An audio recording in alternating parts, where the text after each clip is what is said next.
একটি ছবিও ছাত্র শিবিরের কেন্দ্রীয় সভাপতি এবং সাধারণ সম্পাদকের ছবি আমরা দেখতে পাইনি। 0% কন্ট্রিবিউশন, 100% সেলিব্রেশন।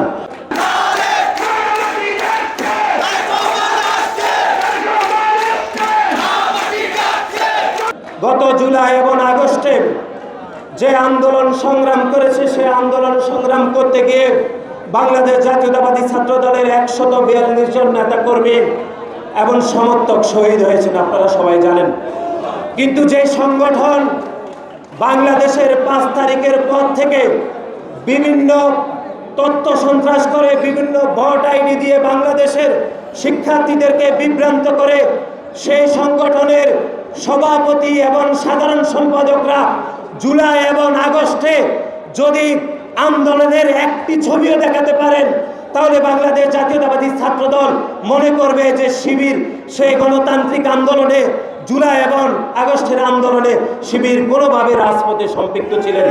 কিন্তু গণঅভ্যুত্থানের 1 বছর পরও আমরা সামাজিক যোগাযোগ মাধ্যম সহ গণমাধ্যমে এখনো পর্যন্ত একটি ছবিও ছাত্র শিবিরের কেন্দ্রীয় সভাপতি এবং সাধারণ সম্পাদকের ছবি আমরা দেখতে পাইনি। টানা 7মবারের মতো বেস্ট টিস্যু পেপার ব্র্যান্ড হিসেবে স্বীকৃতি পেয়েছে বসুন্ধরা টিস্যু। কিন্তু তার বিপরীতে আমরা দেখেছি বাংলাদেশ জাতীয়তাবাদী ছাত্র দলের 142 জন নেতাকর্মী শহীদ হয়েছেন। গণঅভ্যুত্থান পরবর্তী সময়ে বাংলাদেশ জাতীয়তাবাদী ছাত্র দলকে অবদানকে ছোট করার জন্য তারা বিভিন্ন জায়গায় স্লোগান দিয়েছে, 0% কন্ট্রিবিউশন, 100% সেলিব্রেশন।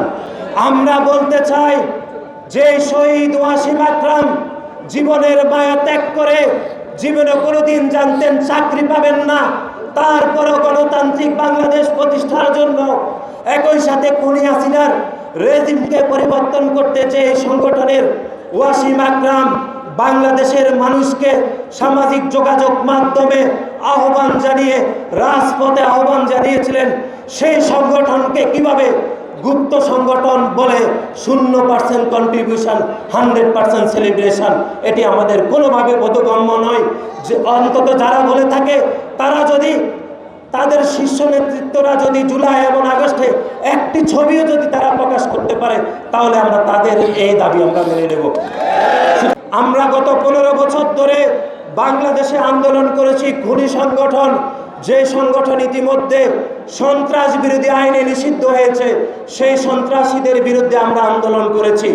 এখন আমাদেরকে আন্দোলন করতে হচ্ছে সেই গুপ্ত সংগঠন যারা গত 15 বছর ধরে গুপ্ত রাজনীতি করেছে, ছাত্রলীগের সাথে মিলেমিশে রাজনীতি করে গণঅভ্যুত্থান পরবর্তী সময়ে যারা প্রকাশ্যে রাজনীতি করছে, তাদের বিরুদ্ধে এখন আমাদেরকে আন্দোলন সংগ্রাম করতে হবে।